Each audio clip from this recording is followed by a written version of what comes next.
Hey everybody, welcome back to a special edition of Eagle Eye TV. Today we are interviewing Miss Riley Parman, the outgoing Miss Auburn. Thank you so much for joining us, Riley. Of course, I'm happy to be here. Yeah.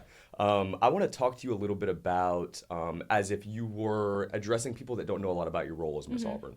If you could talk about what a day-to-day Okay. is like for you and kind of what your role involves. Okay, awesome. Yeah, so Miss Auburn is a tradition since 1934. It's one of the oldest traditions on campus. It predates the War Eagle Girls and Plainsmen, who were created as an extension to her, but she's technically known as the official hostess of Auburn University. But what that looks like on a more practical level is that she is the external face of the university to the community and the internal face of the university to the student body. So what that looks like on a day-to-day level is sometimes I'm talking to incoming students, sometimes I'm working events at the president's house, sometimes I'm going to community functions or doing like community outreach events, but it's also very heavily impacted by whatever the current Miss Auburn's platform is, so the initiatives that she chooses to invest most of her time in. So a lot of my initiatives have focused on reaching each individual student and highlighting the things that they care about and are passionate about. So a lot of what my committee and I work on then focuses on the creation of initiatives, while I as an individual also have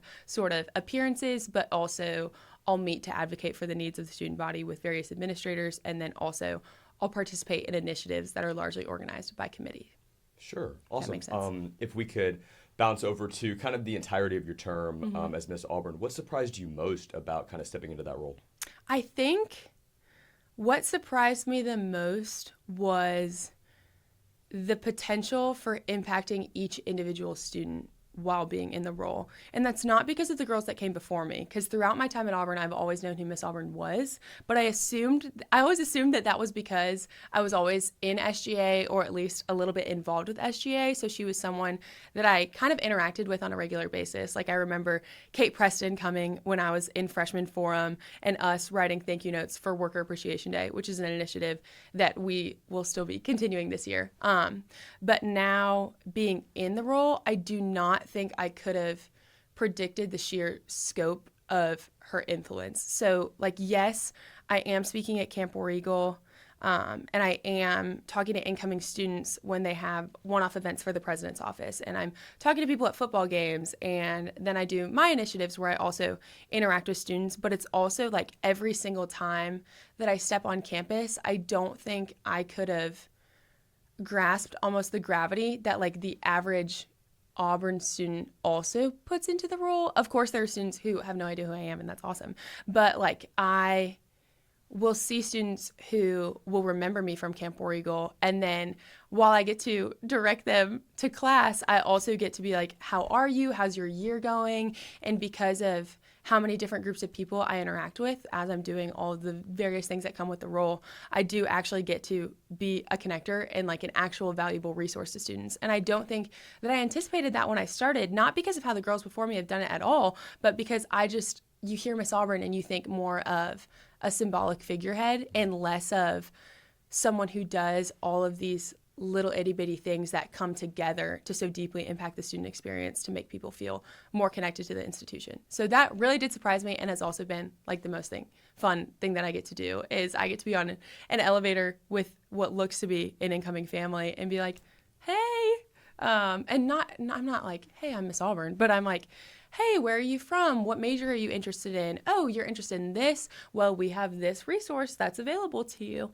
And I just don't think I anticipated the amount of crossover between so many different groups that would give me the ability and the understanding and the awareness to also assist so many students and families with so many different problems. Yeah, it sounds like you're an open book to all the people that are incoming to Auburn. That's Yes. awesome. That's interesting. If we jump back to this time last year, you were kind of making strides to become Miss Auburn. I have here that you said, quote, "My platform seeks to address one of our generation's greatest challenges, disbelief in our ability to solve big problems." What are some things, or rather some ways that you believe you accomplished that over your term as Miss Auburn? Yeah, that's a great question. I like to describe myself as someone who's very passionate about passion. So I just love when people care about things. I don't particularly care what that thing is, as long as that person cares about it deeply. So something that was really important to me when I stepped into the role was being someone who drew that out of others and drew that out of every student that I interacted with. And when I was thinking about what that would look like in the implementation of my platform, I worked a lot with my chief of staff, Elizabeth Casey, and she's a very hands-on girl. She's a very practical girl, which is good because I can be a little all over the place sometimes. But the first and I would say most important thing that we did was implement a Student of the Month and Organization of the Month initiative. So with Student of the Month, each month, a dean of a different school will nominate one student that they believe is making exceptional strides to use their education to influence the thing that they're passionate about. And then we do the same thing for organizations. We try to highlight small student organizations that are using their education to do the thing that they're passionate about. So that puts us with students who are researching like aquaculture, who are like we partnered with the AUB's laboratory, and they're doing like work to create more sustainable solutions for agriculture all across the state of Alabama. And I'm talking to students who are doing these things that when you hear about them on paper, you're thinking, there's no way I could do that now. There's no way that I could do that as a college student. But then the whole idea behind the initiative was, okay, if we can lift up these students and these organizations and give them a platform, then other students will be able to look at tangible examples of students who are doing things in real time to solve these large world problems and think to themselves, hey, well, if they can do that, I can do that. Or even if they don't think if they can do it, I can do it, they at least have someone to contact and to reach out to and to help. So that's been, I think, one of the most gratifying and the most tangible examples of the platform being lived out. But also something that I was really passionate about this year was we've done historically the Empower Her Dinner in the Spring, which is a networking event almost that celebrates and seeks to encourage female leaders on campus. So it takes the female leaders of larger organizations and then puts them at round tables with some of our female administrators. And that's wonderful, but also it occurs at a time when a lot of people are new to their roles. So they maybe don't know what questions that they have yet, or I found myself even being there as the host of the event, like not being quite so comfortable engaging with those types of people yet, just because I had just been elected. So we added the fall panel, where it started with a Q&A session and then ended in a networking social hour. And I think it was the first time we'd done it, and our turnout was about 65 girls. And that's pretty awesome for a first time event. But it was very cool watching girls who either lead organizations or the guests of girls who lead organizations be brought into more mentoring relationships with administrators earlier on in their Auburn career, which I also think is something that will give them the confidence, the resources, and the skill set to, again, solve those problems that they're passionate about.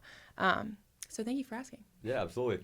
You spoke on how you want students to not look at something and think, how could I do that? Or not, rather, how could I do that, but I can't do that. If you were speaking to one of the 5 candidates trying to be in your shoes in this election, what would you say to them as far as like they can step into the role of Miss Auburn and they can be successful and they can make a difference and they can make this university a better place? Yeah, that's an awesome question. I think that's something that I initially really struggled with was feeling like Miss Auburn was one specific type of person because she is so responsible for stewarding the legacy of tradition at our school. And because I'm a first-generation Auburn student from Kansas City, Missouri, I had no previous ties to the institution before I set foot on campus for the first time when I didn't take an official tour. So I didn't really know what I was getting into when I came to Auburn at first. And that was something that made me feel like I couldn't be the Miss Auburn that this student body needed necessarily, or that I wasn't the right person for the role.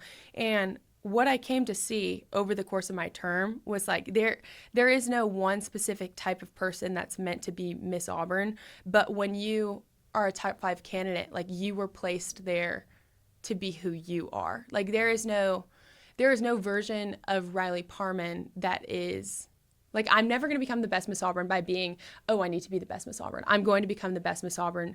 Not I'm going to become the best Miss Auburn, but someone will find like their greatest skill set when they're comfortable being who they are and like allowing themselves to use their own gifts to the fullest extent to best serve the student body. So I think something that I've been talking to them about, and they're all such awesome girls. They're very confident. They're very loving. They're very kind. They really genuinely care about the impact that their campaigns will have on the student body. But something that I've been trying to remind them is like, you were picked for this. Like you interviewed well. You were picked to do this job. You were nominated. And now if they're selected, like the student body will select them because that is the type of Miss Auburn that the student body needs. They don't need to be me. They don't need to be the girls that have come before me. They need to be the best versions of themselves and allow themselves to be like to do the position with the same integrity and tradition, like stewardship of the traditions that it requires, but also they will be the most successful when they stop trying to mold themselves to be a specific type of person and instead just be themselves, but the best version of themselves. Sure, they all have something individually different to offer, something special to offer. Right. So that's a great point. If we're looking back at your term, what moment would you kind of pinpoint and say that was my defining moment as Miss Auburn? I think in the spring semester, we were shooting an Organization of the Month video, and it was with AU singers. And as soon as we got there, I was so excited because I love a cappella. So I was like, this is going to be awesome, as is. But one girl, she approached me and she said, I've been so excited for this. You're the first SGA election that I've ever voted in, and it's because I believed that you would see students like me. So it's a really big deal to me that you're coming here to highlight our organization. And that was pretty profound for me also because, you know, it comes at a time when spring semester of last year, you come off the campaign, you get right into the role, and it just sort of feels like these things are happening to you and you almost lose some sense of intentionality. It's hard to feel like what you're doing every day has a purpose. It just feels like you're doing. And that really was a wake-up call to me for like this is a large responsibility to be stewarded that does actually have an impact. And I would say that that was a pretty big turning point in how I chose to do the job because it reminded me of the potential to reach individual students. And that was the thing going into summer when I had a little bit more free time to sort of think about what's the direction that I want the platform to take going forward. That eventually led me to also start an expansion on the Miss Auburn scholarship.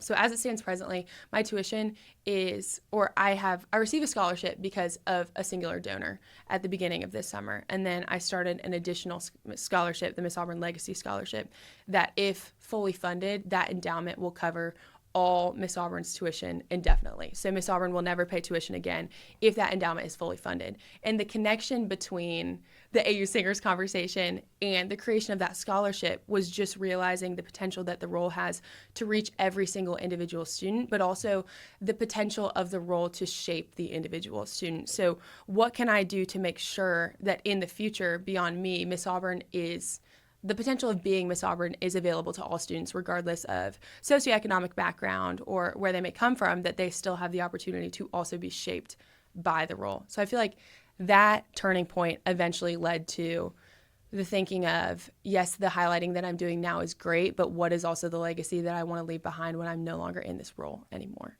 Sure, absolutely. I think it's a pretty good incentive to want to be Miss Auburn and be a good Miss Auburn. You get your tuition paid for. That's pretty. Hopefully, in the future. Scholarship's not done yet, but we're getting there. That's an awesome plan, and I hope that works out. That's awesome. I would like to ask you, if you are talking to all of your peers here at Auburn, what is a final message that you might have for them as the outgoing Miss Auburn here? Gosh, what a weighty question. I think, for me, the platform that I created, using our Auburn education, leveraging our Auburn education to then find our passion and then better serve our campus, our community, and the world, that was a reflection of my Auburn experience. I found my passion in preventing hunger domestically and internationally, and then a lot of my Auburn experience before Miss Auburn was centered around ending food insecurity. And because my platform was an overflow of my Auburn experience, and now my platform has still remained so central to what I do in the role, I feel like my platform is still the thing that I feel most passionate about imparting upon my fellow Auburn students, which really is just like because of the resources available to you at this institution, there is not one single thing that you can say, I don't have the ability to impact that issue, whether it be sustainability, whether it be world hunger, whether it be a lack of adequate housing, whether it be that you can't find shoes that you like at the store. Like, we have so many different programs, and we have so many different donors, and we have so many different faculty members who have so many different valuable pieces of information. I really do not believe that there is any singular issue that an Auburn student, if they're asking the right questions and pursuing the right pathways, can't at least interact with.